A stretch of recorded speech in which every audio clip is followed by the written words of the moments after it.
بادشاہ ہارون رشید ایک مرتبہ شکار کی تلاش میں جنگل میں گھوم رہے تھے۔ گھومتے گھومتے راستے میں بھٹک گئے اور کھانے کا توشہ ختم ہو گیا اور پیاس سے پریشان ہو گئے۔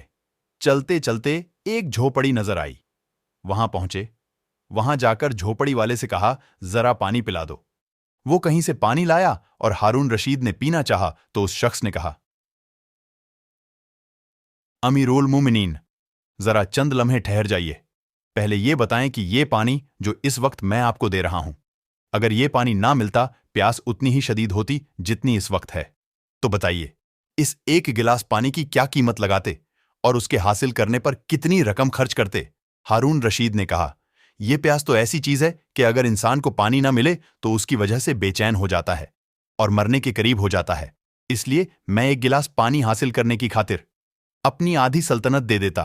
اس کے بعد اس نے کہا، اب آپ اس پانی کو پی لے۔ ہارون رشید نے پانی پی لیا۔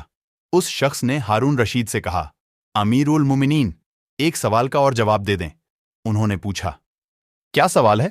اس شخص نے کہا، ابھی آپ نے جو ایک گلاس پانی پیا ہے، اگر یہ پانی آپ کے جسم کے اندر رہ جائے اور پیشاب نہ آئے تو پھر اس کو نکالنے کے لیے کیا کچھ خرچ کر دیں گے؟ ہارون رشید نے جواب دیا، یہ تو پہلی مصیبت سے بھی زیادہ بڑی مصیبت ہے کہ پانی اندر جا کر نہ نکلے اور پیشاب بند ہو جائے۔ اس کو نکالنے کے لیے بھی میں آدھی سلطنت دے دیتا۔ اس کے بعد اس شخص نے کہا، آپ کی پوری سلطنت کی قیمت صرف ایک گلاس پانی ہے۔ پانی پینے اور اس کو باہر نکالنے کی نعمت صبح سے شام تک کئی مرتبہ آپ کو حاصل ہوتی ہے۔ کبھی آپ نے اس پر غور کیا کہ اللہ تعالیٰ نے کتنی بڑی نعمت دے رکھی ہے؟